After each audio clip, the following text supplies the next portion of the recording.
जी, अस्सलाम वालेकुम स्टूडेंट्स।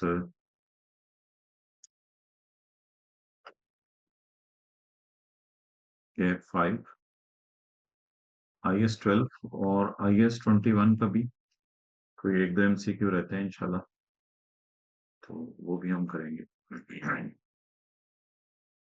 चलें जी, लास्ट वाला MCQ पढ़ लें। सेकंड लास्ट वाला MCQ पढ़े हैं। लास्ट वाला MCQ किसी और चैप्टर से आ गया हुआ है, गलती से IS-21 से शायद। तो I think we are on page number, अगर ये ओपन हो जाए तो ये सेकंड लास्ट MCQ है।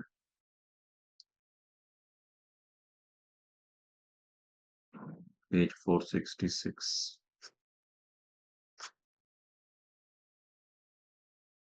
चलें जी, अल्हम्दुलिल्लाह everything is fine now.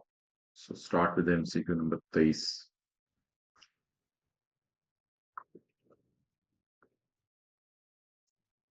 The following information relates to building of Jet Limited.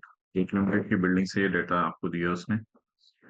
ठीक, यकम जनवरी 2018 को the carrying amount of the building exceeded its tax value by 12750। फिर टैक्स वालों की डिडक्शन उसने दी है 750 की, अकाउंटिंग वालों की डिडक्शन उसने दी है 675 की। एज एट 31 दिसंबर 2018 साल के आखिरी दिन जेएल ने इंक्रीज कर दिए carrying amount of building bye 375 on account of revaluation. Revaluation की वजह से बिल्डिंग की वैल्यू इंक्रीज कर दी है। आपने डेफर्ड टैक्स लायबिलिटी निकालनी है एज एट 31 दिसंबर 2018। 31 दिसंबर 2018 को डेफर्ड टैक्स लायबिलिटी निकालनी है। तो DTL/A हमें चाहिए as at 31 December 2018।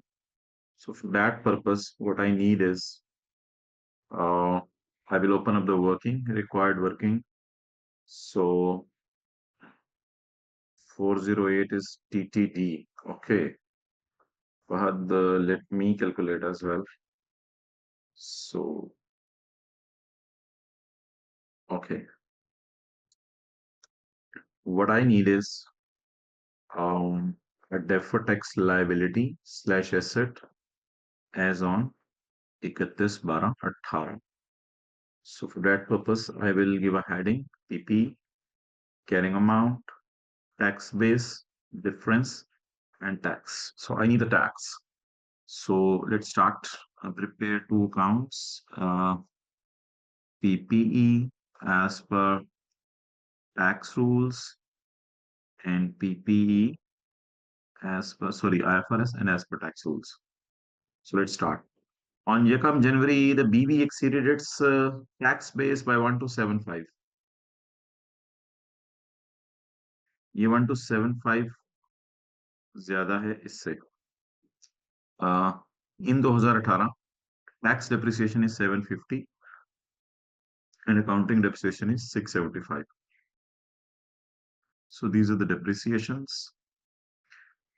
At 31 December 2018, JL increased the carrying amount of building by 375. It increased the carrying amount of building by 375. So 375 is due to revaluation. So revaluation is not allowed in tax. Tax वाले revalue नहीं करने देंगे। अच्छा, अब यार हमें मजबूरन assumption लेनी पड़ेगी, क्योंकि टैक्स वालों की बीवी देखें नेगेटिव चली जाएगी। तो अजम्पशन ले लेते हैं। अजम्पशन अगर मैं लूं तो अजम्पशन में मुझे बताएं मैं कितना ले लूं। एज्यूम टैक्स वालों की बीवी कितनी एज्यूम कर लूं, ये जीरो की जगह टैक्स वालों की बीवी कितनी एज्यूम कर लूं। नहीं, 100 रुपया तो ना करें ना। 100 कर लिया तो फिर 100 में से 750 माइनस होगा, फिर भी नेगेटिव रहेगा। 1000 कर लें जी, वेल डन। यही मैं सुनना चाहता हूँ, 1000 कर लें। अगर इसको 1000 करेंगे तो फिर ये 2275 हो जाएगा। अब 2275 जमा 375 माइनस 675, कैरी डाउन निकालें।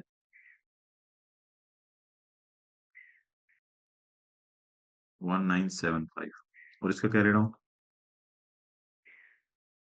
250। So 1975 and 250, and the difference is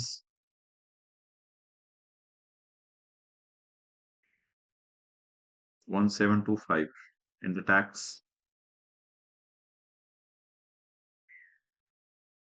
at the rate of 32%.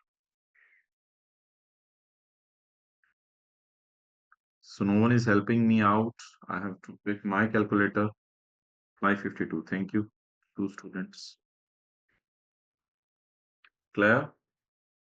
So if someone is interested, he can take a screenshot.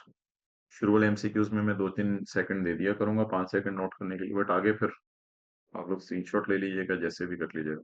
We have to save our time and close the class timely. वो पानी ले आना.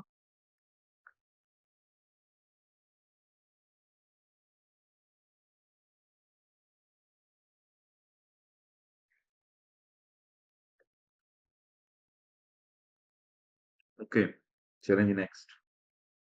कितने रहेगा pen?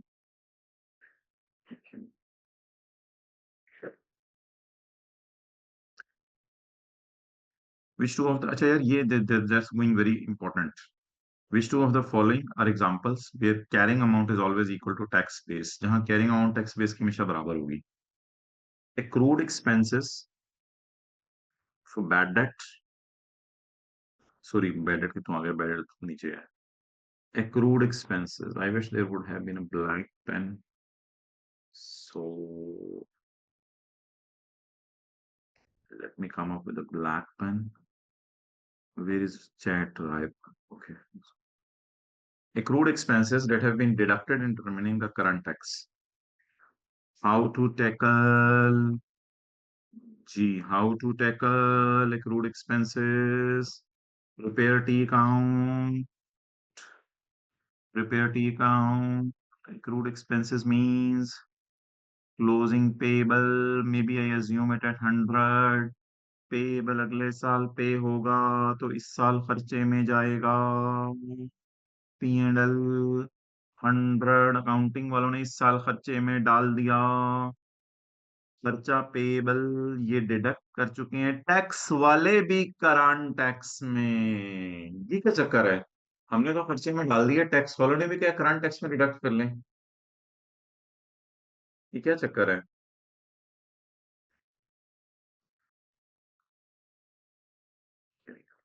Tax base difference.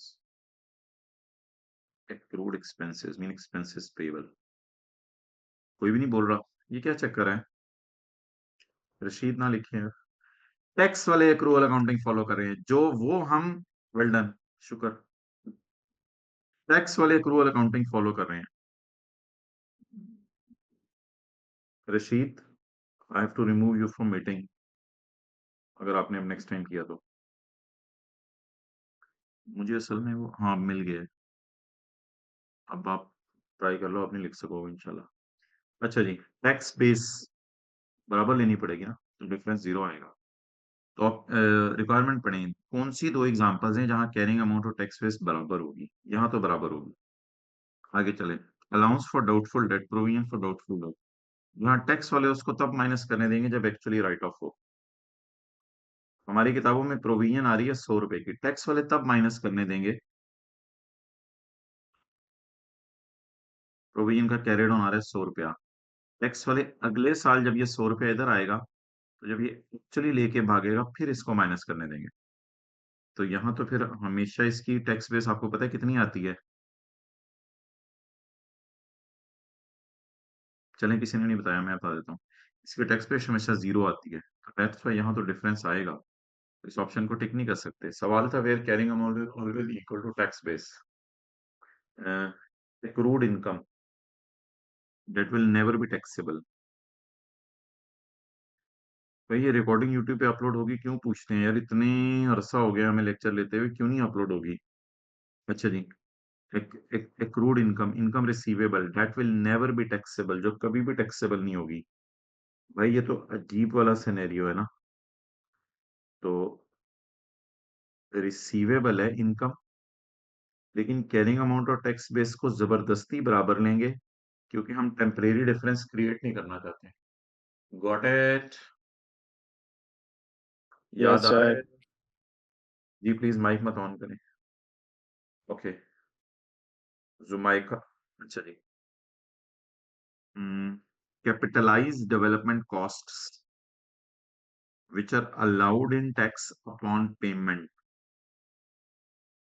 Capitalised, इसको tick कर लेना, सी को बजाय कैपिटलाइज्ड डेवलपमेंट कॉस्ट, डेवलपमेंट अच्छी वाली, कैपिटलाइज तो अच्छी वाली होगी ना, तो डेवलपमेंट वर्क इन प्रोग्रेस,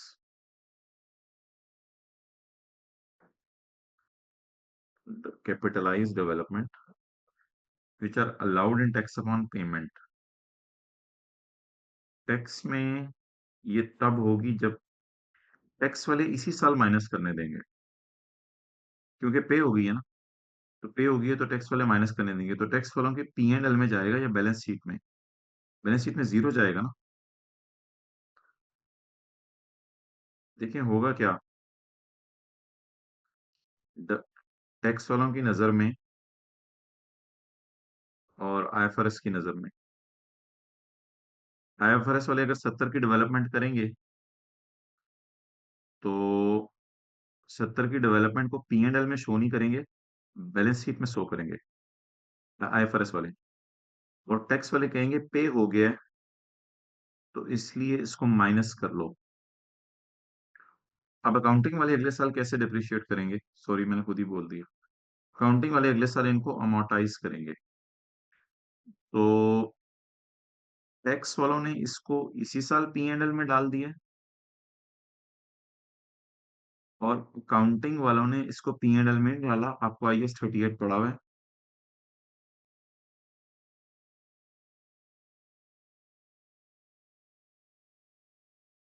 जी जी कोई मसला नहीं रमेश, अच्छा जी, कोई मसला ही नहीं आ रही तो चलता रहता है।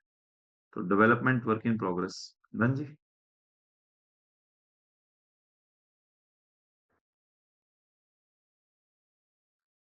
ऑप्शन सी दोबारा एक्सप्लेन करने, option C accrued income that will never be taxable.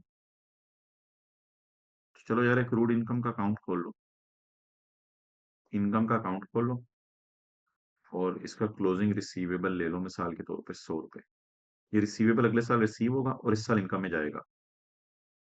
अब इनकम रिसीवेबल आ जाएगी 100। अब टैक्स वाले कहते हैं इसको हम कभी भी टैक्स नहीं करेंगे, कभी भी टैक्स नहीं करेंगे। तो जब टैक्स वाले कहते हैं हम इसको कभी भी टैक्स नहीं करेंगे, तो देखने में ये लगता है कि टैक्स वालों की नजर में ये रिसीवेबल अब है ही नहीं, क्योंकि ये टैक्स कभी भी नहीं होंगी।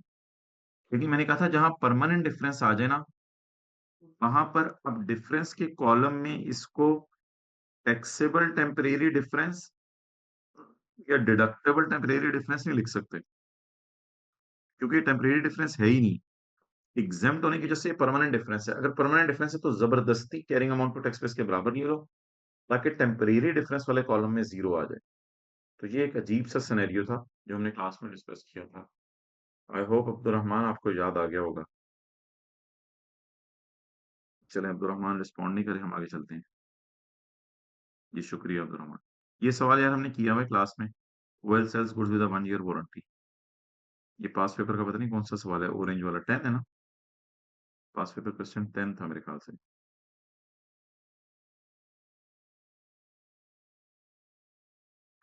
पता नहीं किसी ने नहीं बताया, बहरहाल मुझे याद है। चलें एमसीक्यू नंबर 18। अच्छा यार 18 को मैं छोड़ू, फिर मैं इसकी तरफ आता हूँ, 17 पे आए।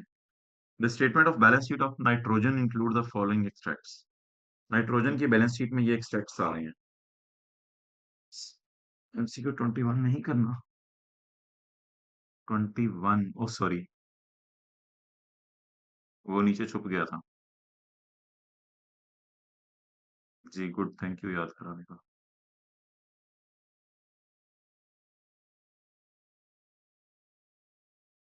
Okay, now the next thing is which of the following does not give rise to a deferred tax। कौन सी चीज डेफर्ड टैक्स नहीं बनाएगी? काउंटिंग डेप्रिसिएशन और टैक्स डेप्रिसिएशन,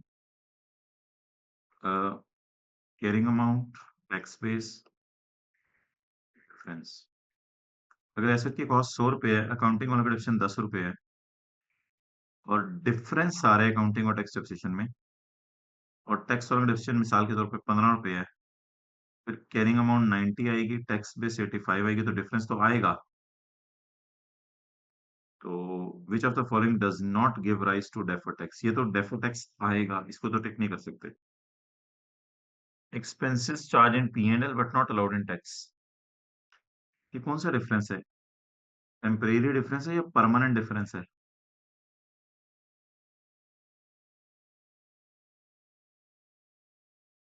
अगर परमानेंट डिफरेंस है तो फिर इसके, अगर टेम्परेरी डिफरेंस के बेटे का नाम डीटीएल और डीटीए है ना, परमानेंट डिफरेंस के बेटे, परमानेंट डिफरेंस से तो डेफर टैक्स आता ही नहीं, डेफर टैक्स तो आता ही टेम्परेरी डिफरेंस से है। तो एक्सपेंसेस अगर पी एंड एल में चले गए, टैक्स वाले कभी इनको माइनस नहीं करने देंगे, तो ये परमानेंट डिफरेंस है। अब बताएं,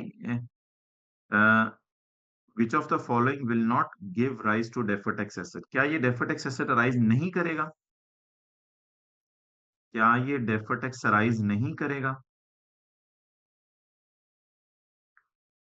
जी हाँ, करेगा। लो जी, कर लो गल, करेगा नहीं लिखना था आपने, आपने यस रिस्पॉन्ड करना था।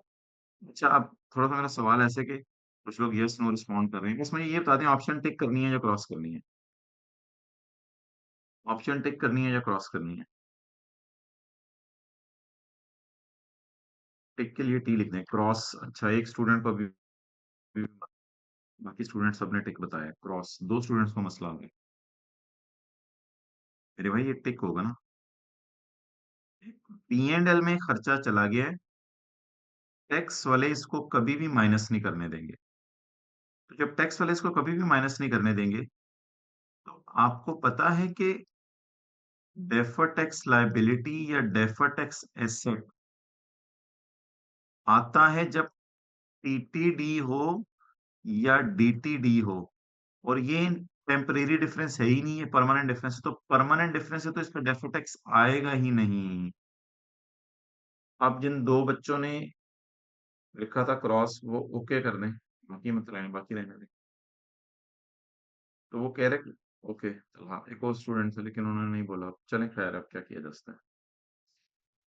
बोल दिए, revaluation of non current asset but not allowed in tax. फर्ज करें एक एसेट है 20 रुपए का, वो 2 रुपए से रिवैल्यू हो गया, लेकिन टैक्स वाले कहते हैं इसको रिवैल्यू ना करो। अब जब कभी ये बिकेगा, इस 2 रुपए के गेन पे हमें टैक्स देना पड़ेगा, टैक्सेबल टेम्परेरी डिफरेंस। तो जब कभी ये बिकेगा, 2 रुपए के गेन पे हमें टैक्स देना पड़ेगा, तो इस पे डेफर टैक्स आएगा? जी आएगा, एक टिक तो नहीं इसको कर सकते हम। नेक्स्ट,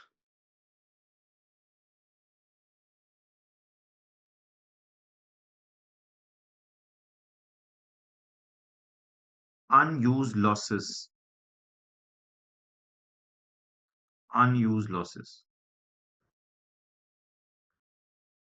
अनयूज लॉसेस, इस पे भी डेफर टैक्स एसेट आता है, तो पूछ रहे कब नहीं आएगा, ऑप्शन बी टिक करके आगे चलें। चलें, कोई नहीं, बता रहा हूँ, खुद ही चले जाते हैं। एमसीक्यू 18 अभी छोड़ा है हमने, 17 की तरफ आते हैं। बैलेंस शीट में नजर आ रहा है फॉलोइंग, नॉन करंट लाइबिलिटीज में डेफर टैक्स नजर आ रहा है बैलेंस शीट में।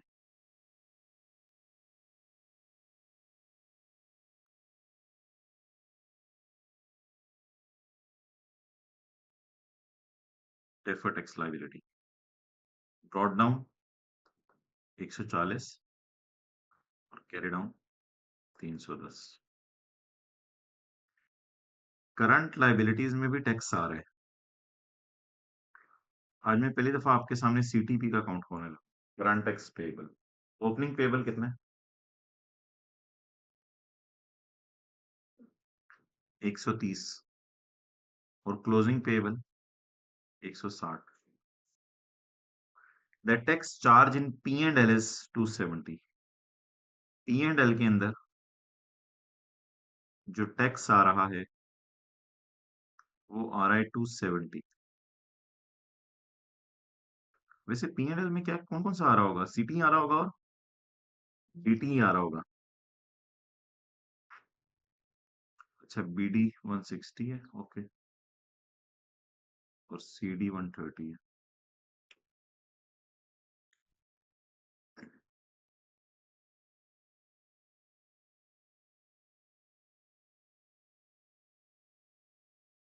अच्छा जी, अम, आप मुझे बताएं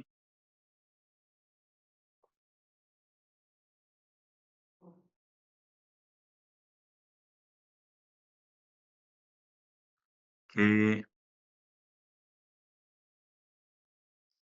CT बैलेंसिंग निकालूं इधर या किधर जहां भी, और DT बैलेंसिंग निकालूं। तो इसे सवाल ने पूछा कि टैक्स पे कितना हुआ है ड्यूरिंग द ईयर। ये कैश फ्लो टाइप सवाल है। ये मैं असल में पहली दफा अकाउंट बनवा रहा हूँ। शायद आपने कैश फ्लो में टैक्स का अकाउंट बनाया हो कभी। असल में ना यार, आप फॉर्मेट देख लें। इधर आने CTE और इधर आने DTE और इधर कैश आने।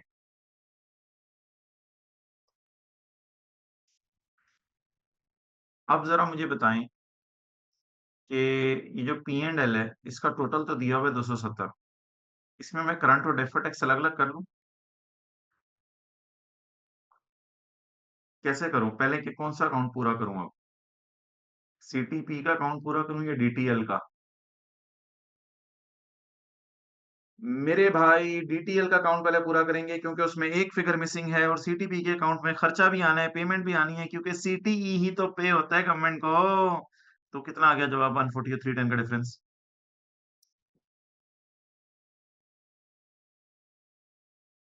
170। ये 170 is my DT। So what is my CTE balancing? What is my CTE balancing? 100। ये ओवरऑल मुझे पता है 270 ओवरऑल नेगेटिव ही होना है, लेकिन what is my CTE? 100। So let's place the 100 here। 100 को यहां प्लेस करें और बैलेंसिंग बता दें। 260 माइनस 130, बैलेंसिंग 130 आ गया। ये मैंने रेड में हाईलाइट कर दिया। It was the requirement of question. Rupees 130 million. Okay, चलें आगे।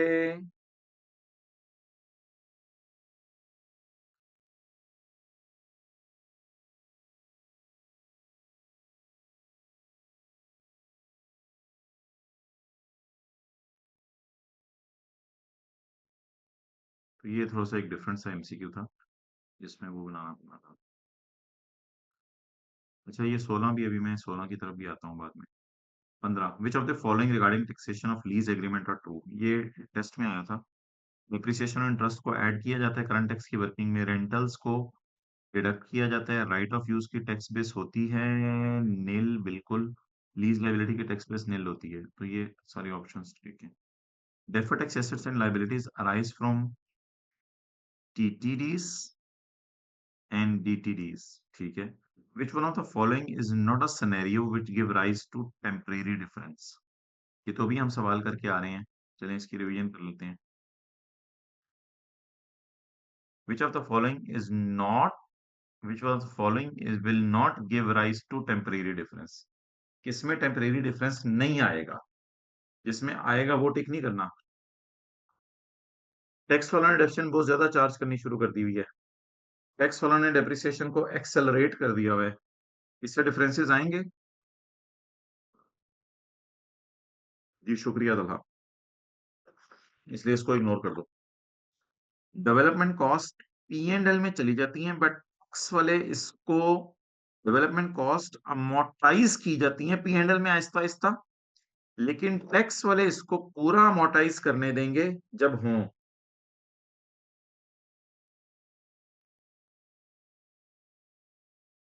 यानी डेवलपमेंट हुई 70 रुपए की, टैक्स वाले कहेंगे 70 रुपए पूरा अमोर्टाइज कर दो, बैलेंस शीट में जीरो लेके जाओ।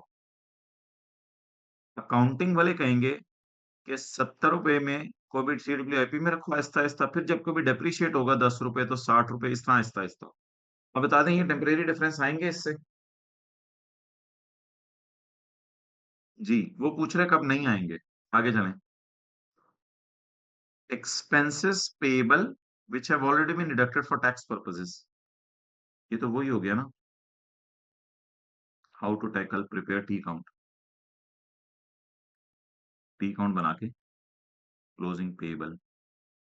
क्लोजिंग पेबल मिसाल के तौर पे 1 रुपया है, अगले साल पे होगा, इस साल खर्चे में जाएगा, अकाउंटिंग वालों ने इस साल खर्चे में डाल दिया है, already been deducted for tax, और टैक्स वाले भी कह रहे हैं कि हमारी नजर में ऑलरेडी डिडक्ट हो चुका है।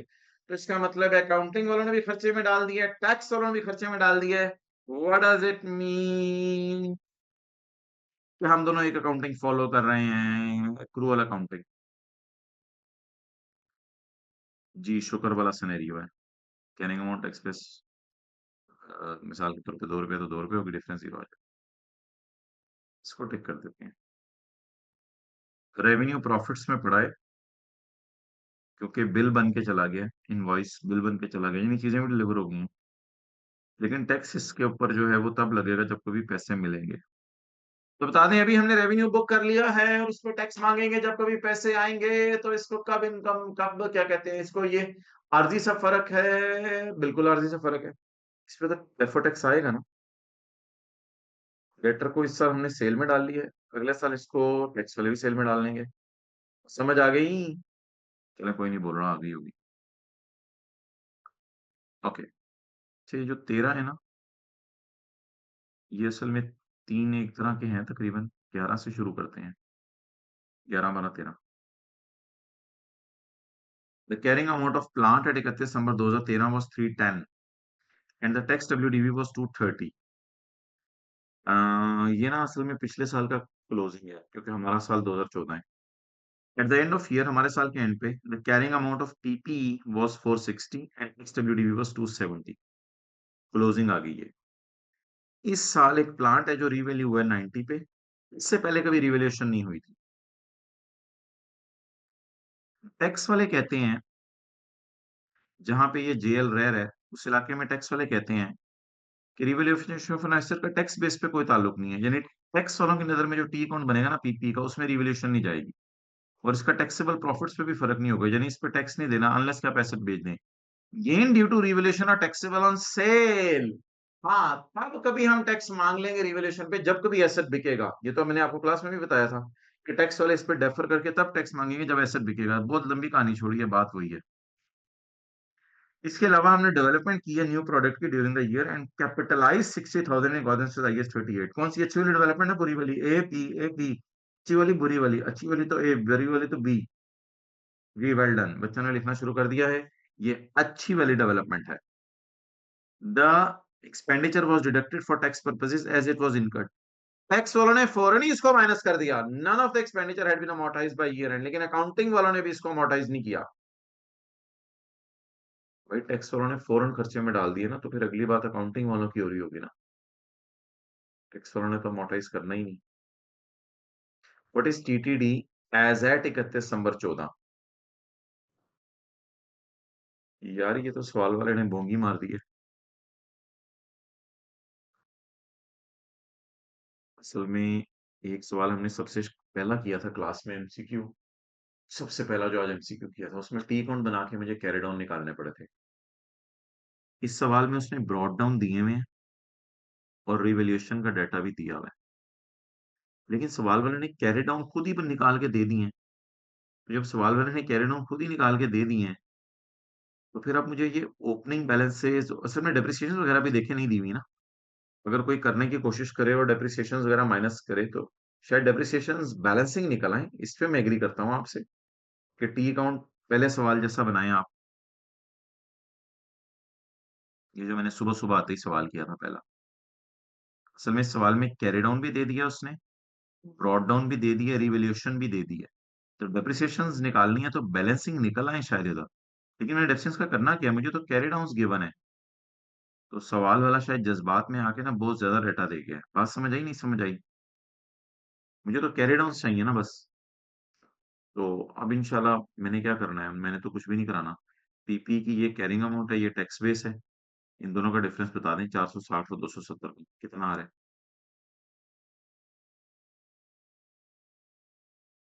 नहीं बताना? चले मैं कैलकुलेटर किधर है, मोबाइल पे देख लेता हूँ। लो मोबाइल भी नहीं मिल रहा, अल्लाह का शुक्र है दूर ही है। 190, 190 इनका डिफरेंस आ गया। अच्छा, आप डेवलपमेंट के बारे में बता दें।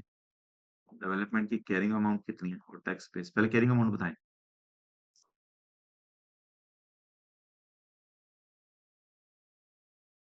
डेवलपमेंट की कैरिंग अमाउंट, जी well done. And capitalize 60, tax base बताएं।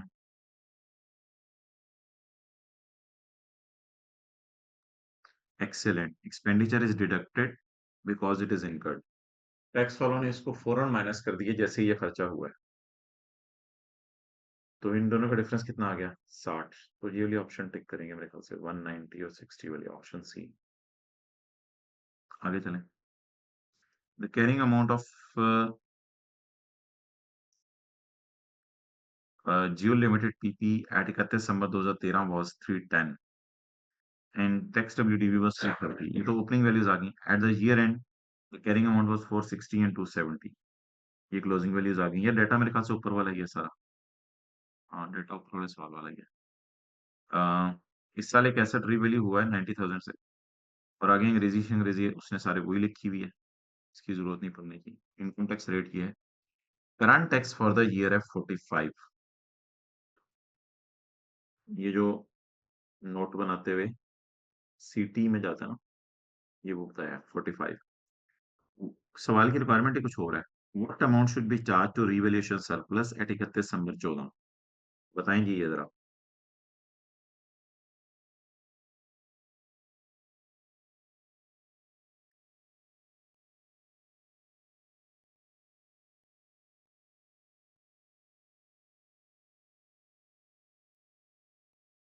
यार ये ना थोड़ा सा एक ट्रिकी सा था एमसीक्यू। तो इसको ना मैं इस तरह एक्सप्लेन करता हूँ। असल में during the year some items are revalued by 90। 290 नहीं लिखा हुआ, बाय 90 का मतलब है इतना सरप्लस आया है। तो ओपनिंग बीवी मुझे दी नहीं हुई। यार आपने ये वाली बीवी लेनी है तो ले सकते हैं, लेकिन डेप्सियन वगैरह अवेलेबल नहीं है ना। नहीं अब्दुल मतीन अगर अपना कैमरा ऑन कर रहे हैं तो भाई अब्दुल्ला देख लें यार, अगर बार बार हो रहा है तो फिर इनसे माजरत कर लें यार। अच्छा, आप लोग वीडियोस ऑफ नहीं कर सकते जो लिसनिंग एंड पे हैं? अच्छा, तो ओपनिंग बीवी अगर मैं ले भी लूं तो कोई डेप्रिसिएशन वगैरह आएगी, शायद क्लोजिंग बीवी आ जाए। तो फिर उसके बाद जो है वो ओपनिंग बीवी माइनस डेप्रिसिएशन क्लोजिंग बीवी आ जाए, फिर रिवैल्यूड अमाउंट आ जाए और फिर रिवैल्यूएशन सरप्लस आ जाए अगर ईयर एंड रिवैल्यूएशन हो रही है। बाकी ज़्यादा डिटेल तो मुझे पता नहीं। तो वो इसमें मुझे पता है ओपनिंग बीवी क्लोजिंग बीवी गिवन है। आप अकाउंटिंग वालों की ले ली है, ये तो अकाउंटिंग वालों के लिए कैलकुलेशन है। तो ओपनिंग बीवी जो है वो है अकाउंटिंग वालों की 310। और अच्छा, अब ये भी नहीं पता ना कि एसेट रिवैल्यू साल के शुरू में हुआ है या साल के एंड पे हुआ है। क्योंकि इसने लिखा है during the year some items were revalued by 90। साल के शुरू में हुआ है या एंड पे हुआ है ये भी नहीं पता। इसलिए मुझे ये नहीं पता कि, समझिएगा, मुझे ये नहीं पता कि ओपनिंग बीवी के बाद डेप्रिसिएशन हुई है फिर क्लोजिंग बीवी निकली है और क्लोजिंग बीवी को मैंने रिवैल्यूड अमाउंट से कंपेयर किया है, यानी यकम जनवरी 10 हो तो 31/12/10 को डिविजन आए, तो 31/12/10 की क्लोजिंग बीवी आए, तो 31/12/10 की रिवैल्यूड अमाउंट हो। नहीं, रिवैल्यूएशन को भी तो बीच में डालना है ना। वो तो आपकी बात ठीक है, रिवैल्यूएशन को भी तो बीच में डाल के देखें। तो ये चेक हो सकता है, आप सही कह रही हैं 310 से। ये असल में 310 से मूव करके 460 पे चली गई है। अब इसमें खाली रिवैल्यूएशन है या डेप्रिसिएशन का इम्पैक्ट भी है, तो डेप्रिसिएशन बैलेंसिंग निकाल के मैं कोई फायदा नहीं होगा, मैं ये असल में बताना चाह रहा हूँ। तो फिर ये रिवैल्यूएशन 31/12/10 की हो जाएगी। और अगर रिवैल्यूएशन की डेट हमें उसने नहीं बताई हुई तो ऐसा भी तो हो सकता है हुआ हो कि ओपनिंग बीवी ही रिवैल्यू हुई हो, रिवैल्यूड अमाउंट, और उसके बाद जो है वो डेप्रिसिएशन चार्ज हुई हो और फिर क्लोजिंग बीवी आई हो। तो इन चक्रों में शायद पढ़ने की जरूरत नहीं है, क्योंकि उसका सवाल ही बड़ा आसान सा है। ये जो रिवैल्यूएशन सरप्लस वाला कॉलम है ना, जिसको हम बैलेंसिंग निकालते थे, वो उसने दे दिया 90, एसेट डेबिट सरप्लस क्रेडिट। लेकिन ऑब्वियसली, अच्छा यहाँ पी एंड एल भी आता है ना, एक पी एंड एल, इसके बाद टैक्स इम्पैक्ट और इसके बाद नेट सरप्लस। तो अब ये जो टैक्स है हमारा, टैक्स जो है वो 30% है, तो 90 इंटू 27, और नेट सरप्लसेस कितना आ गया, 53।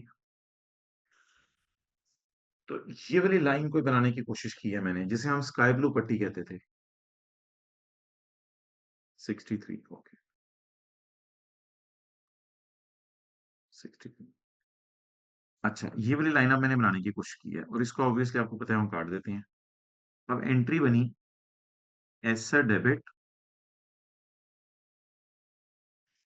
डीटीएल क्रेडिट और सरप्लस इन ओसीआई क्रेडिट, ये आपकी एंट्री बन गई। लेकिन सवाल है what amount should be taken to surplus, नहीं। अगर सवाल होता what amount should be taken to surplus या क्रेडिटेड टू सरप्लस, तो मैं इसको 63 जवाब दे देता। What amount should be taken to surplus, तो 63 वाली ऑप्शन भी अल्लाह का शुक्र है कोई नहीं है एबीसीडी में। सवाल है what amount should be charge to surplus. अब इसमें कोई हिंट दे, मैंने क्लास में एक दफा एक बात की थी।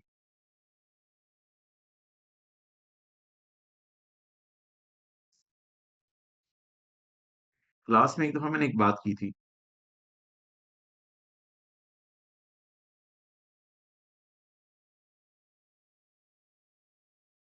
बिल्कुल पहली क्लास में। क्या सर, क्या, तो मैं भी बता दूं फिर। मैंने कहा था इसकी जगह दो एंट्रीज हो सकती हैं। पहले सरप्लस रिकॉर्ड करो, फिर सरप्लस को कम करके, यानी मैंने कहा था कि ये आइटम ओसीआई वाला है, यानी पीएनएल से बाहर है, तो DT debit DTL credit entry नहीं होनी। बल्कि मैंने क्लास में कहा था इसको करके आपने ये सरप्लस में लेके जाना है। ये बात कितने लोगों को याद है? याद है तो वाई लिख दें। याद आ गई? अभी चंद दिन पहले बात हुई है। आप बताएं कि what amount is charge to surplus, surplus में कितनी चार्ज हुई है? ग्रॉस तो जानी थी 90, लेकिन कितनी चार्ज होने की वजह से उसमें कम फिगर चली गई? चार्ज 27 हुई है। चार्ज ना खर्चा टाइप चीज होती है, यानी इनकम को खाने वाली चीज, क्योंकि 90 की खुशी थी, 90 की खुशी को 27 ने खा लिया है। चार्ज खर्चा टाइप चीज होती है, चार्ज इनकम के लिए लफ्ज यूज नहीं होता। क्लियर? तो जवाब इज 27। जी माय डियर, क्लियर? जी जी, in respect of defer tax लिखा है तो भी यही मीनिंग बनता था। जी आगे चलें। यार ये तो इससे पता नहीं भोंगी मारी गई है सवाल बनाते हुए। कहता है सवाल में सीटीपी कितना जाना है, तो सीटीपी इसने सवाल में खुद ही दिया हुआ है 45। ये सारा डाटा इरेलीवेंट था, क्योंकि इसने सीटीपी दिया हुआ है। तो पता नहीं क्यों इससे शायद गलती से ये सवाल बन गया है, बोंगा सवाल। इसकी कोई तुक नहीं थी सारे डाटे की, पता नहीं क्यों बन गया। अच्छा जी आगे चलें। टैक्स बेस, एक दिन मैंने थ्योरी की क्लास में कराया था टैक्स बेस क्या होती है। The content of an entity is confused by the term tax base. चलें कोई नहीं, ऑप्शन बता रहा, मैं बता देता हूँ। The option is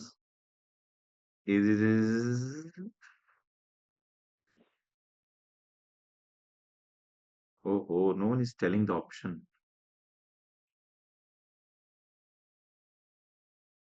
ji well done, option C. जाके आप लोग ना पहला सफा पढ़िए कि जहां पे डेफिनेशन दी हुई है। टैक्स बेस वो अमाउंट है, देखे ना, टैक्स बेस वो अमाउंट है जो एसेट और लाइबिलिटी की टैक्स पर्पसेस के लिए। ये क्लियर जिन्होंने गलती की थी? अच्छा भेजिए, वो जो पहला एमसीक्यू हमने क्लास में किया था ना, वो कौन सा था? सेकंड लास्ट था असल में। लास्ट में तो मैंने कहा था गलती थी। सेकंड लास्ट एमसीक्यू था। पता नहीं 23 था 24 था। Same age 23। Same age. चलो कोई नहीं लिख पा रहा, ठीक है। जो पहला एमसीक्यू हमने क्लास में किया था 23 था। वर्ल्ड। अच्छा यार, अब मैं जो है ना, एक बड़ी इंपॉर्टेंट डिस्कशन शुरू होने लगी है, इसलिए मैं टॉप से चलता हूँ। एमसीक्यू वन तो एक टेस्ट में दिया था, इसमें कोई मसला नहीं है, ये आप कर लेंगे। एमसीक्यू 13। जी जी, मुझे वो पता है यार, जो रहते हैं आई नोट। एमसीक्यू 13। 13 में क्या करना है? कुछ भी नहीं। 13 तो मैंने बता दिया है, पता नहीं, आप देख लेना आप यूट्यूब में, दोबारा कुछ भी नहीं था वो तो। गलती थी एक। Toll limited accounting record show the following. इसके अकाउंटिंग रिकॉर्ड ने ये दिखाया है। Income tax payable for the year is 60,000। CT, DT, CT prior. Income tax payable for the year is 60। Over provision relating to previous year. इसे कैसे सही करें? Over provision relating to previous year, पिछले साल टैक्स ज्यादा record हो गया था, ओवर प्रोवाइड हो गया था टैक्स। इसे कैसे सही करें? um, और ज्यादा रिकॉर्ड कर दें या खर्चा उल्टा दें? और ज्यादा रिकॉर्ड कर दें या खर्चा उल्टा दें? खर्चा उल्टा दें। मेरे ख्याल से ये तो था ना, सीटी डेबिट सीटीपी क्रेडिट। लेकिन ये सीटीपी, या मैंने कहा था स्लैश रिसीवेबल डेबिट और सीटी क्रेडिट, खर्चा उल्टाना पड़ेगा 4.5 से। अंडर प्रोवाइड हुआ होता तो इस तरह आसानी से समझ आ जाएगा आपको। अंडर प्रोवाइड हुआ था तो प्रोवाइड कर देते, यानी खर्चा रिकॉर्ड कर देते। अब रिकॉर्ड तो नहीं करना, अब तो उल्टाना है। Opening defer tax 2.6, closing defer tax 3.2, और बैलेंसिंग डीटी कितना? If someone is there please tell me. 600, इसको पॉइंट्स में बता दें। 0.6। Oh, my pen stopped working. I wish there would have been an extra pen. Yes, it is there, but it is not working as well. So let's wait and charge it. Let's charge it. चले, मैं उंगली से लिखने की कोशिश करता हूँ। 0.6, 0.6, तो ये 0.6 आ रहा है। 0.6 टोटल जवाब क्या आ गया यार?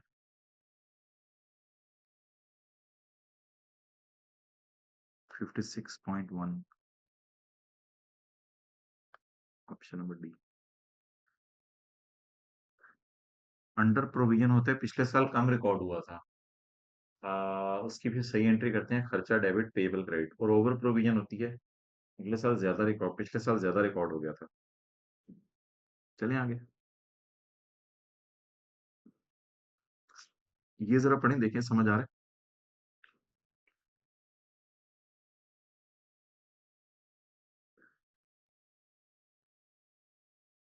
Following information is extracted from the accounting records of candle limited. Estimated income tax for the year ended. अच्छा, ये जो एस्टिमेटेड होता है ना, ये लफ्ज कभी डेफर्ड के लिए वो यूज नहीं करेगा।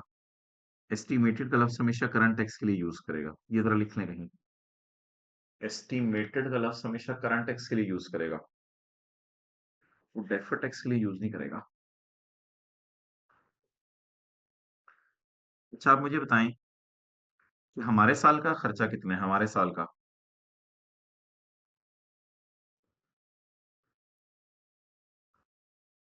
2021 चल रहा है। सीटी हमारे साल का और सीटी प्रायर, ये अभी भी चार्ज हुआ है, इसलिए थोड़ा मसला कर रहा है, कम चार्ज हुआ है। हमारे साल का खर्चा इस, नहीं, मैं हमारे साल का खर्चा पूछ रहा हूँ। 83, जी गुड।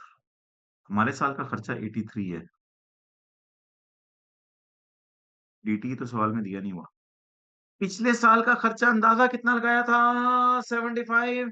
लेकिन पे कितना करके आए? 80। इसका मतलब है पिछले साल पिछले साल अंडर प्रोवाइडेड था या ओवर प्रोवाइडेड था? पिछले साल 75 रिकॉर्ड किया, इस साल 80 दे के आए, तो पिछले साल अंडर प्रोवाइडेड था। जी एक्सेलेंट, इसमें किसी को मसला नहीं आया मुझे लगता है। अंडर प्रोविजन को फिर बढ़ाना पड़ेगा ना। तो पिछले साल का सीटी था 75, लेकिन हुकूमत कह रही है 80, तो 5 से बढ़ा दें। जवाब 88। अच्छा यार, अब एक कॉन्सेप्ट है, वो आपने समझने की कोशिश करनी है। वो कॉन्सेप्ट है ट्रायल बैलेंस। ठीक है, ट्रायल बैलेंस।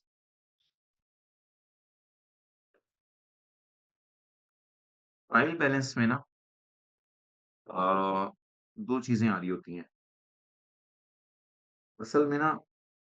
जैसे ही नॉर्मली ये होता है कि फर्ज करें हमारा ईयर एंड दिसंबर में है, तो दिसंबर 2000, सुनते रहिएगा मेरी बात जरा गौर से, दिसंबर 2020 मेरा ईयर एंड है। तो दिसंबर 2020 जो मेरा ईयर एंड है ना, तो दिसंबर 2020 मेरा ईयर एंड है, इस पे मैंने करंट टैक्स निकाला। अब हुकूमत ने तकरीबन फरवरी मार्च में 2-3 महीने में मेरे पास आ जाएगी। अगर जून होता है तो आपने टैक्स पड़ा है, हुकूमत सितंबर तक आपकी टैक्स कैलकुलेशन मांग लेती है। और अगर मेरा ईयर एंड दिसंबर 2020 है, तो गवर्नमेंट फरवरी मार्च तक मेरी टैक्स कैलकुलेशन मांग लेगी। और उसमें जो भी गलती गलती हुई प्रायर ईयर की, वो सेट कर देती है, आमतौर पे जल्दी कर देती है, लेट भी करती है, जल्दी कर देती है। तो होता पता है क्या है कि जो 2021 का ट्रायल बैलेंस है ना, 2021 का ट्रायल बैलेंस, कभी कभी सवाल कह रहा होता है इसमें टैक्स का बैलेंस आ रहा है डेबिट। ट्रायल कह रहा होता है इसमें टैक्स का बैलेंस आ रहा है डेबिट। याद रखिएगा, ये जो टैक्स का बैलेंस है ये 2020 का मसला होगा, क्योंकि 2020 का मसला हमारे साल में कहीं एड्रेस हुआ होगा। अगर मेरा साल 2021 है, तो मुझे यहां खड़े होकर जब मैं सवाल सॉल्व कराऊंगा, तो 2020 का मसला यहां कहीं मार्च में रिजॉल्व हुआ होगा, जिसकी वजह से मुझे पता चल गया होगा कि 20 के साल में मैंने कम प्रोवाइड किया था या ज्यादा प्रोवाइड किया था। इसलिए अक्सर कह देगा trial of 21 include current tax. एक मिनट।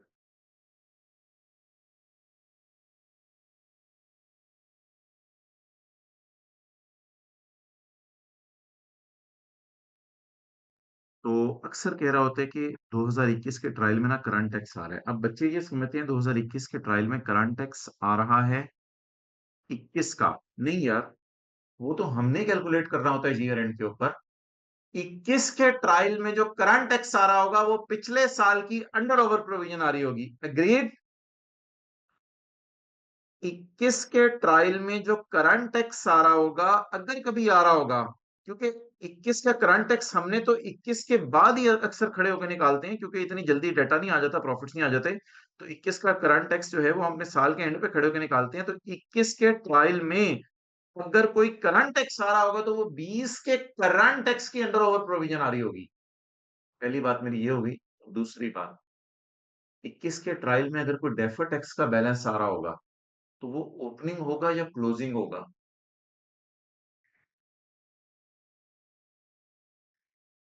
यार आपको पता है अकोमोडेशन का भी ट्रायल में ओपनिंग बैलेंस आ रहा होता है।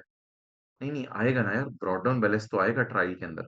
ये जब हम फाइनल अकाउंट पे सवाल करना शुरू करेंगे तो मैं आपको दिखाऊंगा। 21 के ट्रायल में जो डेफर टैक्स का बैलेंस आ रहा होगा वो क्लोजिंग नहीं आ रहा होगा। क्लोजिंग क्लोजिंग इस वजह से नहीं आ रहा होगा क्योंकि क्लोजिंग तो हमने कैरिंग अमाउंट टैक्स बेस निकाल के इंशाल्लाह हम खुद निकाला करेंगे। तो ट्रायल में 21 के डेफर टैक्स का ओपनिंग बैलेंस आ रहा होगा। यानी ट्रायल में दो चीजें आ रही होती हैं, पिछले साल का करंट और डेफर्ड टैक्स का यकम जनवरी 21 का बैलेंस। अग्रीड? चलें आगे। चलें, शुक्रिया। 21 के ट्रायल में अक्सर दो चीजें आ रही होंगी, नंबर वन, 20 के अंडर ओवर प्रोविजन, तो सवाल खुद देगा, बस हमने उठा के लिखनी होगी। और डेफर टैक्स का ओपनिंग बैलेंस, क्योंकि क्लोजिंग तो हम निकाला करेंगे ना। Home limited has the following balances included in trial at 30 जून 14। 30 जून 14 की डेट से धोखा नहीं खाना, ये डेट हमेशा धोखा हुआ करेगी, ईयर एंड की डेट है, ईयर एंड की डेट से धोखा नहीं खाना। इसमें टैक्सेशन का बैलेंस आ रहा है 4000 और डेफर टैक्स का बैलेंस आ रहा है 12000। डेफर टैक्स के बारे में उसने नहीं लिखा, जब भी नहीं लिखेगा डेफर टैक्स का बैलेंस आपने ओपनिंग लेना है, क्लोजिंग हुआ तो खुद सवाल में आपको पता चल जाया करेगा। अब हमने पूछा ये 4000 क्या है, ये 4000 क्या है। जैसे कमल डिडक्शन का क्लोजिंग ट्रायल में ओपनिंग बैलेंस आ रहा होता है ना, हम डिडक्शन खुद रिकॉर्ड करते हैं, तो ये 4000 खुशी है। हमने 4000 खुशी रिकॉर्ड करनी है इस साल, हमने 4000 खुशी रिकॉर्ड करनी है इस साल। सवाल बताएगा ये क्या है, the taxation balance is over provision from पिछला साल। ये पिछले साल की ज्यादा प्रोविजन रिकॉर्ड हो गई थी, ज्यादा खर्चा रिकॉर्ड हो गया था। अल्हम्दुलिल्लाह इस साल के ट्रायल में हमने उसकी खुशी रिकॉर्ड की है। अब मैंने नोट बनाते हुए उसको सिर्फ शो करना है। अल्लाह का शुक्र है उसने रिकॉर्ड कर दी हुई है, मुझे जबरदस्ती एंट्रीज करने की जरूरत नहीं, मैंने नोट बना के उसको शो करना है। द टैक्स बैलेंस, जी अजान हो रही है, मैं जरा पॉज करूं।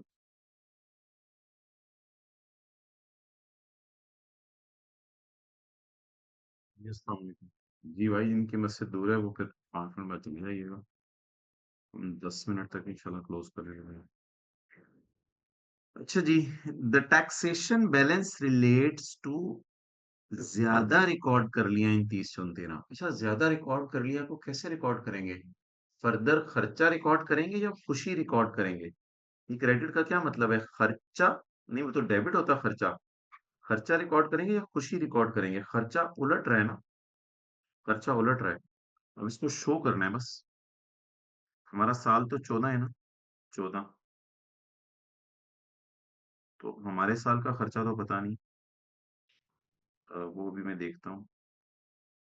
DTE और CT प्रायर, खुशी 4, खुशी deferred tax at 30 June 14 director estimated provision necessary for taxation on current year. अच्छा, ये प्रोविजन के साथ भी लिख लें कि प्रोविजन फॉर टैक्स का मतलब भी हुआ करेगा करंट टैक्स, अंदाजा होता है ना टैक्स का। उसने डेफर टैक्स की तो प्रॉपर कैलकुलेशन होती है। जैसे अभी थोड़ी देर पहले मैंने आपको बताया ना, एस्टीमेट का लफ्ज भी करंट टैक्स के लिए यूज होगा, तो प्रोविजन का मतलब भी लिख लें कि यूज होगा करंट टैक्स के लिए। At 30 June director estimate that current year के प्रॉफिट्स पे कितना टैक्स बन रहा है, 15। तो इसकी entry CT debit CTP credit, ये तो हमारे साल का टैक्स है, कितना हो गया यार, 15 million. Done. The carrying amount of HL non current asset exceeded their tax WDV by 30,000।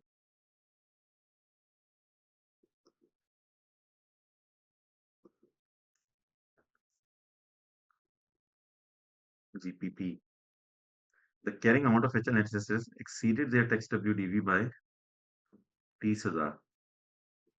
तो ये तो कोई TTD होगा ना, एक्सीड कर है। और ये एज ऑन है, एज ऑन कब होगा वैसे, नहीं बताया हुआ उसने। The carrying amount of HL, देखो ना ऊपर मैंने आपको बता दिया, ट्रायल में ओपनिंग बैलेंस दिया होता है डेफर टैक्स का, तो फिर ये carrying amount exceed their tax base, ये क्लोजिंग का डेटा होगा ना यार। ओके, ये क्लोजिंग का डेटा होगा, ट्रायल में ओपनिंग डेफर टैक्स आ रहा होगा, इससे हम क्लोजिंग निकालेंगे। तो कितना आ गया यार टैक्स,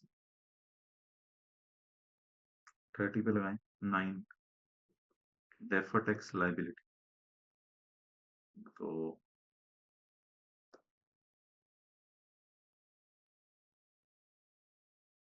अब टी अकाउंट ओपन करके डेफर टैक्स लाइबिलिटी का ब्रॉड डाउन दिया हुआ है, अल्लाह का शुक्र है 12, ये जो मैंने ऊपर ब्रॉड डाउन लिखा हुआ है, कैरिड ऑन 9 आ गया, खर्चा उलट गया 3 से। जवाब बता दो यार। 15 माइनस 3 माइनस 4 कितना आ रहा है? 15 minus 3 minus 4, very slow, 8। So the option is 8,000. What is charge for taxation? P&L. P&L में तो सारा जाता है ना, CT, DT. So let's take a screenshot so that things become clear to you. Okay, done. चलें आगे। अब ये देखें, वही वाली सारी चीजें रिपीट करें। Hall Limited has the following balances including trial balance. ये खर्चा है, खर्चा उलट रहा है, खर्चा है, खर्चा उलट रहा है। खर्चा होता तो डेबिट होता ना, खर्चा उलट रहा है। आगे उसने बताया भी हुआ है। द टैक्स रिलेट्स टू, पिछले साल ज्यादा रिकॉर्ड कर लिया था। अगर पिछले साल ज्यादा रिकॉर्ड कर लिया था तो इस साल क्या करें? अगर पिछले साल ज्यादा रिकॉर्ड कर लिया था तो इस साल क्या करें? क्रेडिट करें, यानी खुशी बुक करें। तो सीटीई हमारे साल वाला मुझे नहीं पता, डीटीई हमारे साल वाला मुझे नहीं पता, सीटीई प्रायर खुशी बुक करें साथ की। जी उल्टी या खुशी एक ही मतलब है, ठीक है। At 30 June 2014 the director estimated provision necessary. अच्छा, वो जो नीचे दो एमसीक्यू बीच में छोड़े थे ना, वो भी इसी किस्म की अंग्रेजी थी, इस वजह से छोड़े थे। At 30 June 14 director estimate the provision necessary for taxation on current profits is 12 million.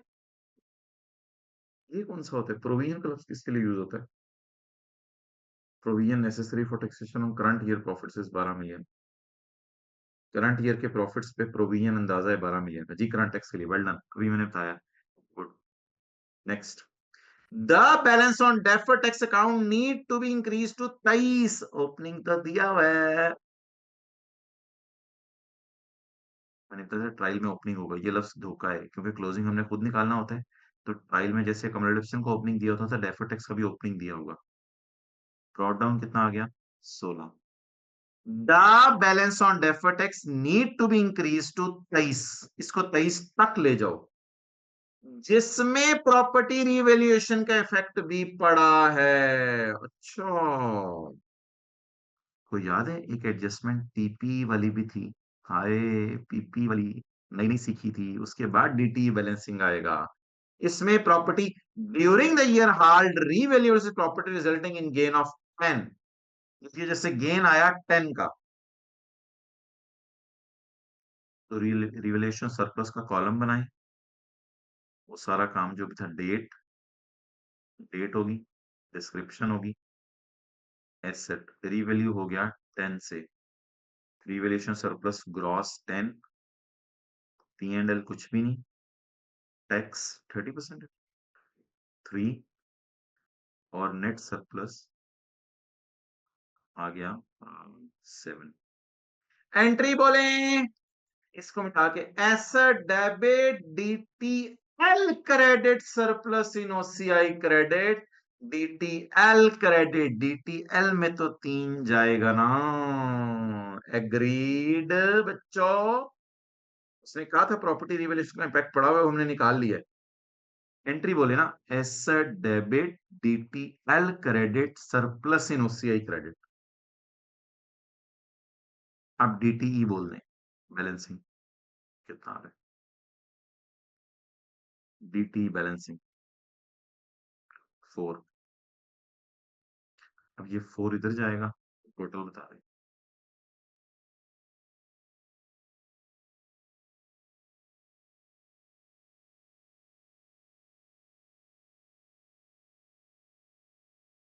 9। 9 की कोई ऑप्शन आ रही है? 9 टिक कर दें। अच्छा, ये एमसीक्यू 6 रह गया है, और 7 8 ये सारे उसी तरह के हैं। तो चलें ठीक है, इंशाल्लाह किसको टाइम निकाल के ना, कल या आज रात को, कल ही में प्रोबेबली निकलेगा टाइम, इसको देख लेते हैं। और यार IS-12 का ना टर्म टेस्ट नेक्स्ट मंडे को कर दें भाई, वो तो उससे भी नेक्स्ट को चला जाएगा और उससे भी नेक्स्ट को चला जाएगा, वो तो कोई मसला नहीं। खुद अपनी तैयारी नहीं है तो इसकी वजह से बाकियों को तो ना आगे करें ना। आप टर्म टेस्ट 2 की तैयारी अच्छी तरीके से कर लीजिएगा, तो दिल को तसल्ली है, जितना मर्जी आगे ले जाए। पेपर तो वो होता है ना जो आने के ऊपर दिया जाए, आगे करवाने से तो कोई फायदा नहीं। अच्छा,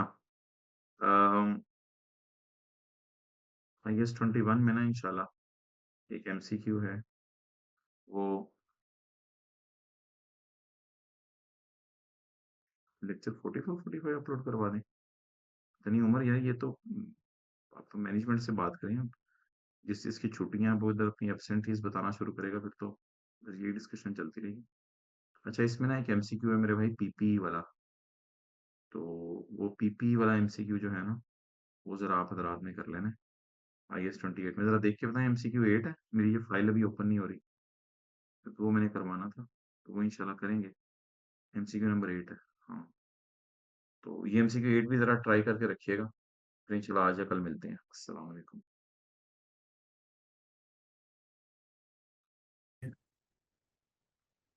चैलेंज अच्छा वर्क जी, हम देखना रिज्यूम करते हैं अपनी कालम चैलेंजर को मोसा फैमिली नाम हम रिज्यूम चैलेंजर करते को हैं ये अपनी डिस्कशन। बल गेट MCQ टाइटल देखो नंबर 6 पे थे हम। Is it so? किसी को आवाज नहीं आ रही मेरे ख्याल से, अगर किसी को आ रही है तो रिस्पॉन्ड कर दे, नहीं तो ठीक है, कोई मसला नहीं। मेरे ख्याल से 6 था। 6 से मैं पहले 7 की तरफ आ जाऊँ। रही है आ रही है।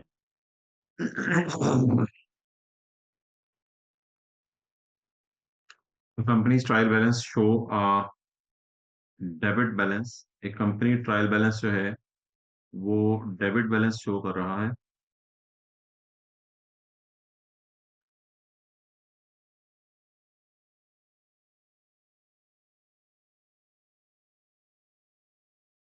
Companies trial balance shows a debit balance of 2.1 million brought forward on current tax.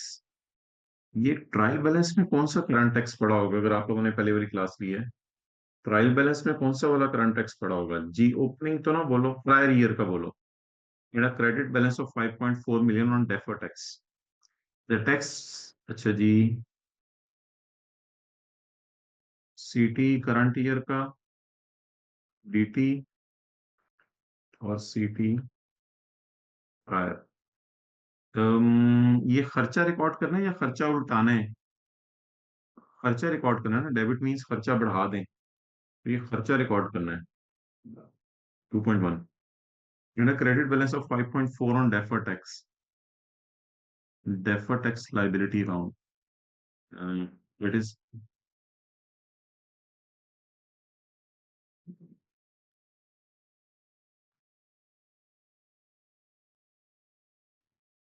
deferred tax brought down 5.4.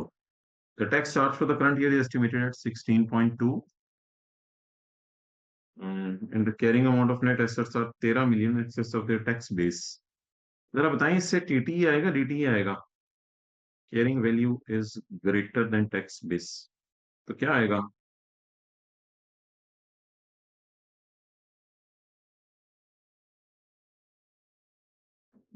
जी कोई नहीं बोल रहा।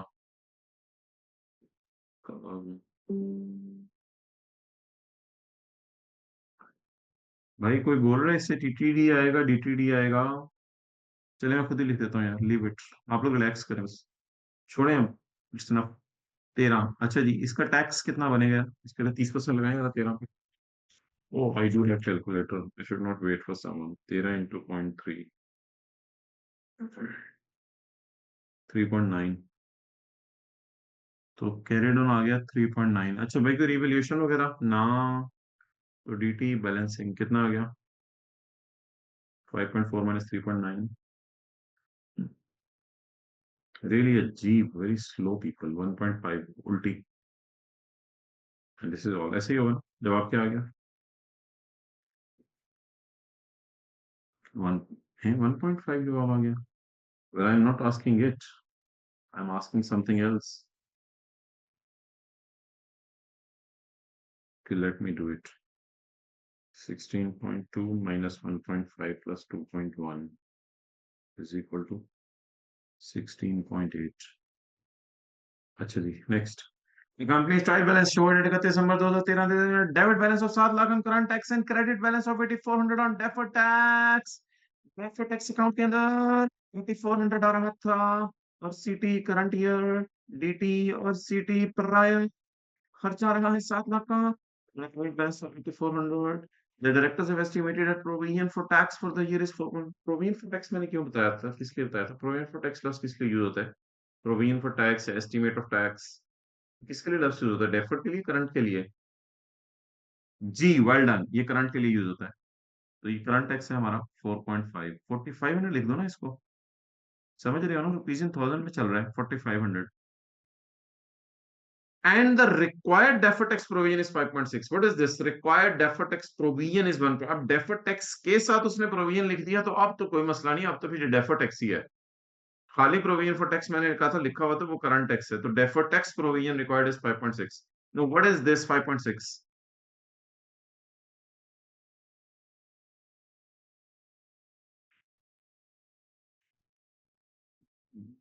DT पता नहीं क्या लिखा है।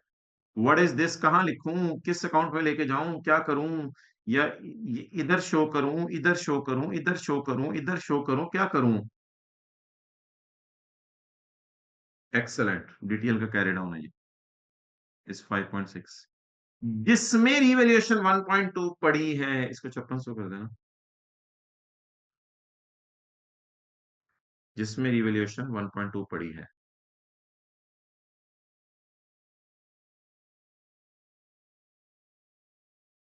अच्छा यार, ये एक अकाउंट है कैश का, इसमें 10 रुपए पड़े हैं। कोई मुझे कहते इसमें 2 रुपए पड़े हैं, तो सेल करके आए होंगे तो पड़े होंगे ना? समझ रहे हैं बात को? नहीं, रिवैल्यूएशन को माइनस नहीं करना प्लीज, कोई मसला नहीं है। रिवैल्यूएशन का डेफर टैक्स पड़ा होता है, शायद आप लोगों ने डेफर टैक्स का अकाउंट बनाया हो, ड्रॉट डाउन आता था, पीपी से फिगर आती थी जब हमने रिवॉल्यूशन पढ़ी है, डीटीई वगैरह आता है, फिर कैरेड ऑन आता है, कोई मसला नहीं, पीपी वाला रिवॉल्यूशन पढ़ी होती है। मैं आपसे भी कुछ और पूछ रहा हूँ, मैं ये पूछ रहा हूँ, ये कैश अकाउंट है आपका, इसमें पड़े हुए 10 रुपए, कोई गए इसमें 2 रुपए सेल से आए हैं, तो 2 रुपए फिर इधर लिखूंगा तो आएंगे। अगर कोई चीज इसमें पड़ी हुई है तो इधर रूट हुई होगी तो कैरेड ऑन में आएगी ना, समझ रहे हैं बात?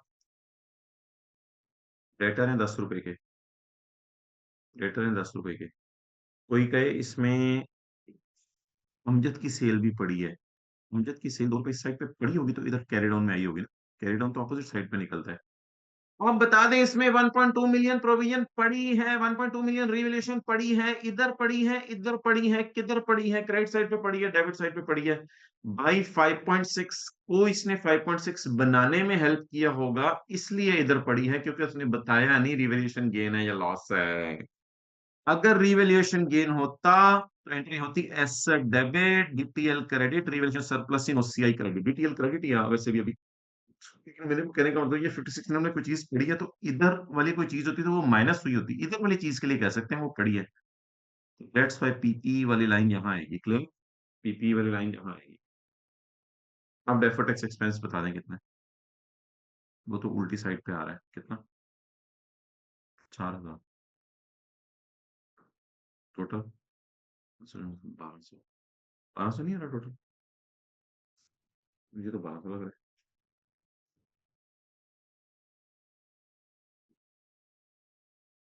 अच्छा जी,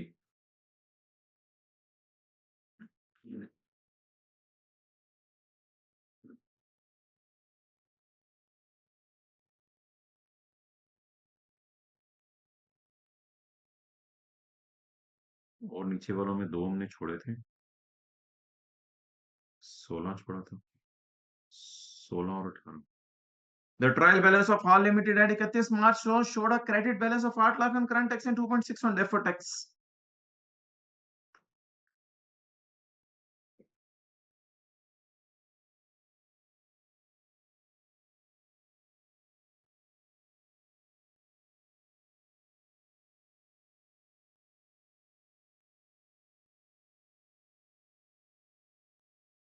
Done, done, done, done, done, done, done, done, D, done, D, done, D, लिख दें उसके लिए, and deferred tax का D account, brought down 2600. The property was revalued in the year, giving rise to deferred tax of 3.75. This has been included in deferred tax provision of 6.75 as at। तो ये deferred tax provision भी liability होगी, क्योंकि opening liability है ना, तो closing भी liability होगी। सवाल ने नहीं बताया क्लोजिंग क्या है, तो लाइबिलिटी होगी। इसमें पड़ा है property was revalued in the year giving rise to a deferred tax. Revalue हुई है giving rise to a deferred tax, this has been included, इसमें पड़ा है। तो अगेन डिस्कशन हो चुकी है कि पड़ा हुआ वाला इस साइड पे होगा 3.75। The income tax charge for the year is 19.4। हाँ 6750 जाएगा, सही कहा आपने।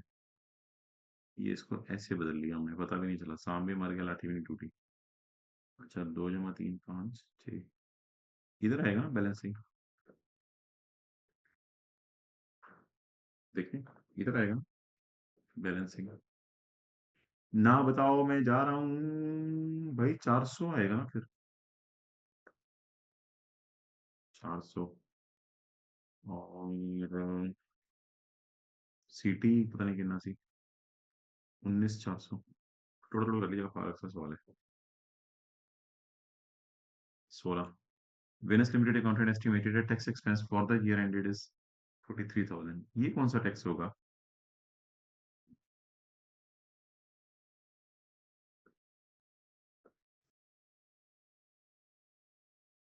हाँ, चलो किसी ने नहीं बताया, ये करंट ही होगा। एस्टीमेट का लफ्ज लिखा हुआ है और आगे करंट ईयर लिखा हुआ है।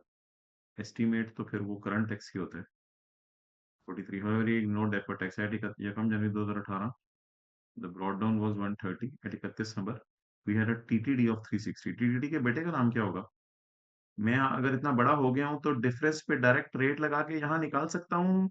डिफरेंस पे यहाँ रेट लगा के डायरेक्ट निकाल सकता हूँ, डीटीएल निकाल सकता हूँ, निकाल सकता हूँ, जल्दी बता। Well the people are very slow to respond. 90। आपको समझ आया ना, मैंने ये डिफरेंस लिया है, ये उस पर रेट लगाया था कि बेटा कैलकुलेट हो जाए। तो डीटी बैलेंसिंग आ जाएगा उल्टी साइड पे, पता नहीं कितना, 140 आ जाएगा। तो 40 को इधर ले जाए, प्रायर ईयर 0 है। Movement in deferred tax are taken to P and L, ठीक है। डेफर्ड टैक्स अकाउंट में जो मूवमेंट है, यानी ओपनिंग क्लोजिंग का डिफरेंस को पी एंड एल में लेके जाना है। हम भी पी एंड एल में लेके जा रहे हैं चाचू, हम कौन सा बैलेंस शीट में लेके जा रहे हैं। अच्छा जी, एक सवाल रह गया बस, कौन सा वाला रह गया? जल्दी बताएं, जल्दी बताएं, जल्दी जल्दी जल्दी जल्दी जल्दी जल्दी, गोल गोल।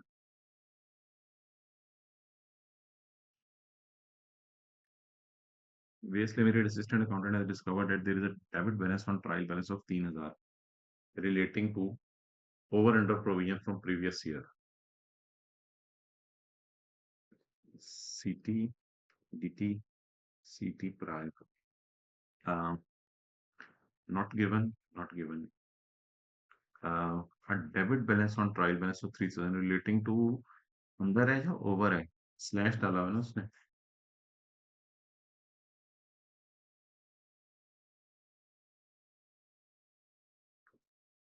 बस आप शुरू में ले लीजिएगा, वेटिंग। मैं ये दोनों वीडियोस इकट्ठी करके अटैच करूंगा, मर्ज करके। अच्छा, एक्सेलेंट। अंडर है। अंडर प्रोविजन का मतलब ये है कि कम रिकॉर्ड हुआ था तो हमने डेबिट किया ना। जी आपको डेबिट से पता चला था जिन्होंने अंडर लिखा, जिन दो ने? जी शुक्रिया। खर्चा रिकॉर्ड हुआ ना, 3,000। तो पी एंड एल में 3,000 का फर्क जाएगा। What impact will this have on the VL's current year finance? Increase the tax liability by 3,000 in the balance sheet। Decrease the tax liability by 3,000, decrease तो नहीं करनी। Increase the tax expense in the P&L, ये तो बिल्कुल ठीक है, ये P&L ही बन रहा है ऑलमोस्ट। P&L में increase the expense, decrease the tax expense by 3,000, decrease तो नहीं, इंक्रीज होगा। ए के बारे में क्या ख्याल है?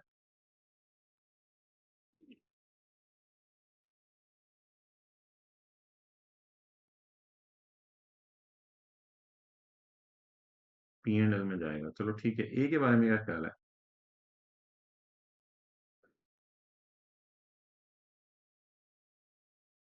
ओनली पेबल बढ़ेगा, यानी फिर ए को भी टिक कर दूं? खर्चा तो बढ़ेगा यार, खर्चे पे तो कोई एतराज नहीं।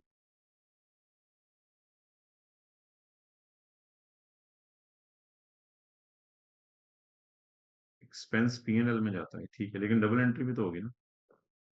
इसकी एंट्री होती है CT डेबिट CTP क्रेडिट, इसकी एंट्री होती है DT डेबिट DTL क्रेडिट, इसकी एंट्री क्या होती है CT prior debit CTP credit.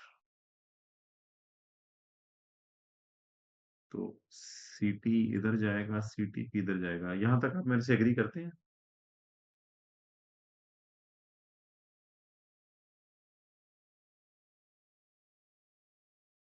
A और C दोनों को टिक कर दूं?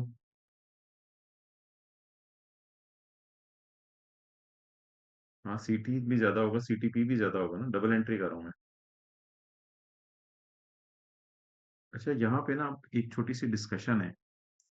वैसे तो एंट्रीज आए आप CTP भी कर सकते हैं स्लैश कैश भी कर सकते हैं, क्योंकि ये पिछले साल का टैक्स है।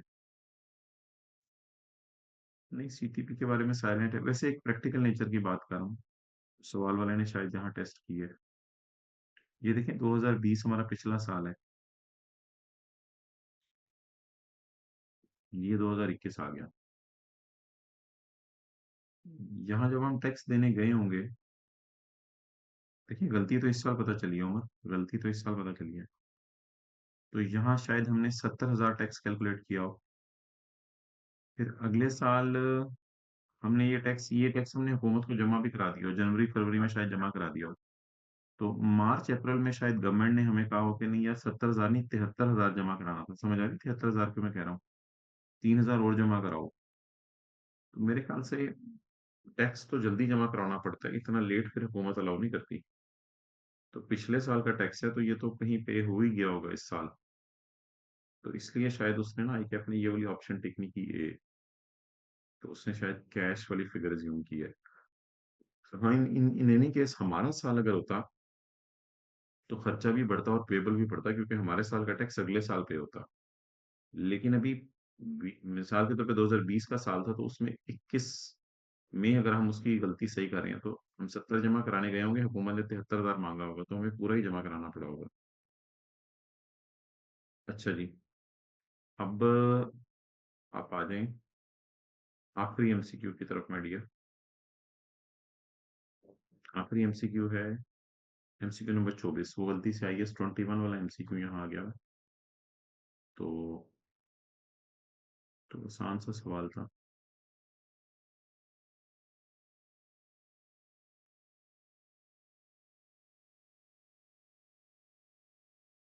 IS-21।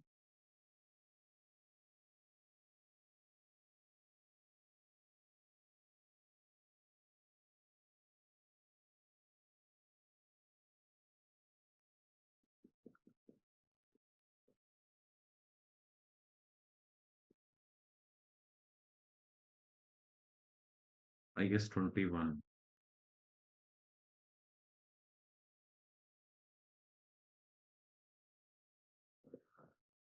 अच्छा यार,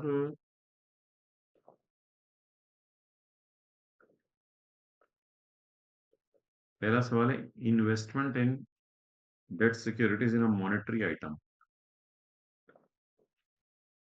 क्यों नहीं हो रहा?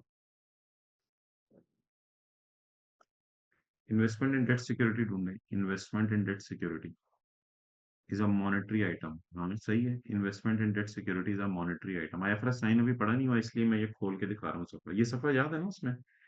Well refund liabilities are non money. ये रिफंड लाइबिलिटी नॉन मनी तो नहीं है, रिफंड लाइबिलिटी तो आमतौर पे कैश में पेएबल होते हैं रिफंड। तो ये तो मनी आइटम है, तो ये स्टेटमेंट तो फॉल्स है। क्लियर?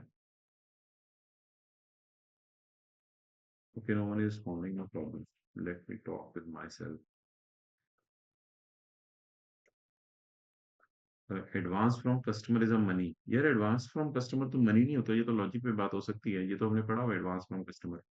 एडवांस के अगेंस्ट तो फ्यूचर में गुड्स डिलीवर करनी होती है, तो अगला पढ़ने की जरूरत ही नहीं, ये तो पहले ही फॉल्स हो गया। याद है ना, एडवांस ही तो नॉन मनी आइटम था।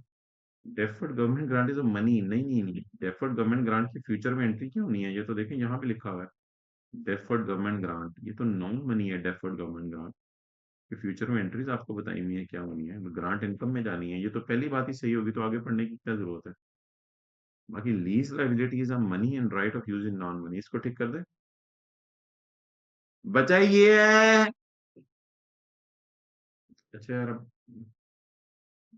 रिलैक्स करने दें आप लोग अपने आप को और दाएं बाएं वालों को, खुदा के लिए बस कर दें। क्या क्या करना है आप लोगों ने? IS-21 में देखें, MCQ number 8।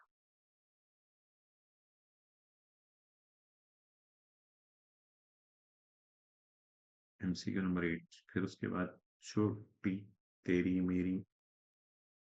Jupiter Limited function currency is Spark rupees. It bought a property in New York for $5 million on 2 July 2019. The 25% amount was paid immediately and the remaining is to be paid on 31 अक्टूबर 2019। असल में हमारा year and है, property admin purpose के लिए use हो रही है इसलिए पीपी है, इसकी लाइफ 50 साल है और हमारा ईयर एंड है 30 सितंबर। फेयर वैल्यू प्रॉपर्टी की 5.1 हो गई है 30 सितंबर 2019 को। तो जुपिटर यूज कर रहा है रिवैल्यूएशन मॉडल। अब की डेट्स को मैं अंडरलाइन कर रहा हूँ।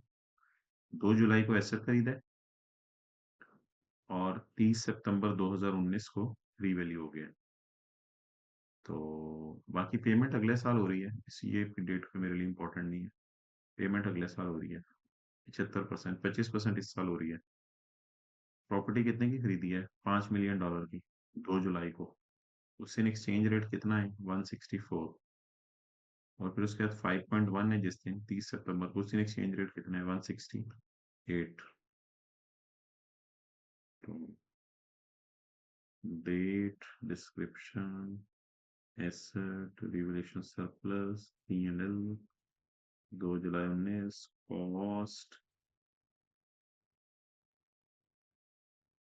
अब इसमें एडवांस पेमेंट वगैरह तो है नहीं, तो एसेट को स्पॉट रेट पे रिकॉर्ड कर लें। एडवांस पेमेंट तो होती है एसेट खरीदने से पहले, ये एसेट खरीदने के दिन पेमेंट है। $5 इंटू 164 कितना हो गया? अच्छा मेरे पास कैलकुलेटर है, व्हाई आई शुड वेट। 820। पहले डेप्रिशिएट करें या रिवैल्यू कर दें? Good, well done. 30 सितंबर 19, 3 महीने बाद depreciation. 820 divided by 50 into,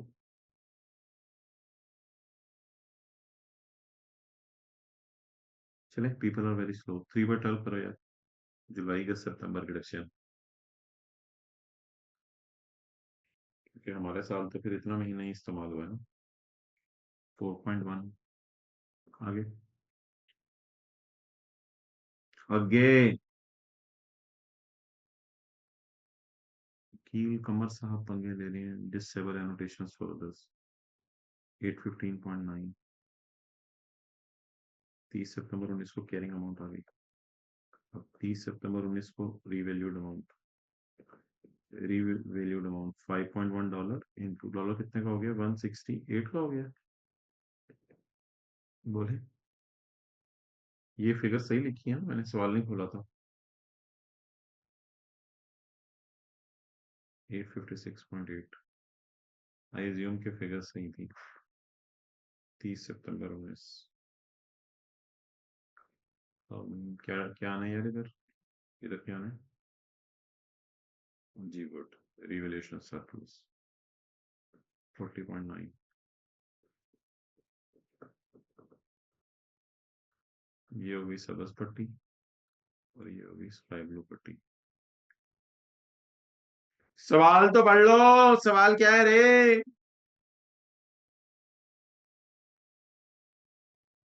At which amount the above property shall be presented in balance sheet on 30 सितंबर 19? कितनी वैल्यू है यार, बताएं। 856.8 एन एम डियर, क्या सोच रही हैं? What is the total charge credit in P&L in respect of above? अच्छा P&L, वो तो फिर P&L में क्या जाएगा? उसके लिए जरा एंट्रीज करवाएं। PP debit, cash and payable credit 2 जुलाई 19। तो पीपी डेबिट 820 से $5 का 25% कितना बनता है?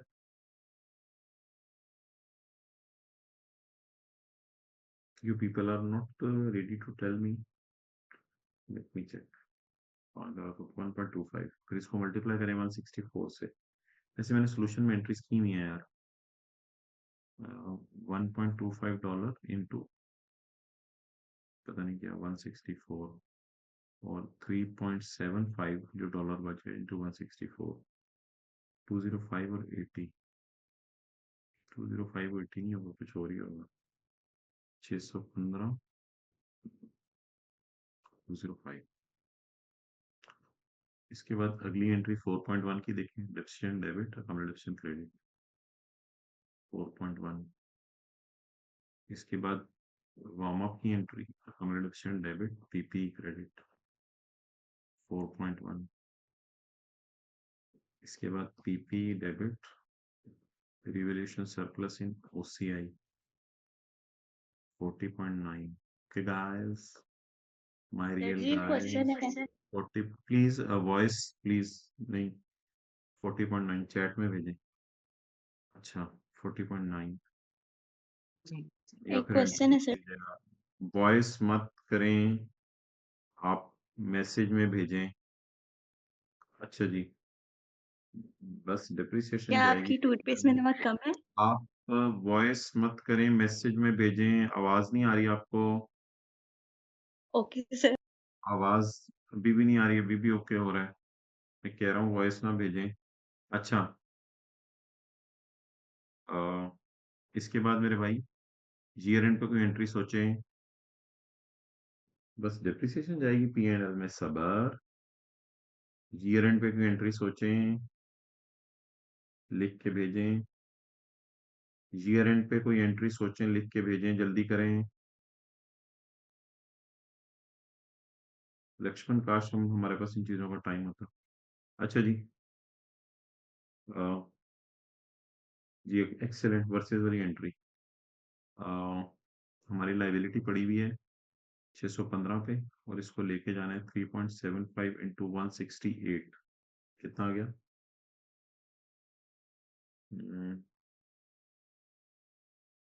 वर्सेस 615 630। तो यार मेरे पास ये जगह नहीं है, तो मैं आखिरी एंट्री इधर कर रहा हूँ।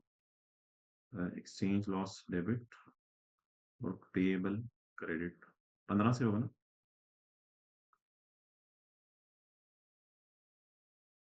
हाँ जी ठीक है।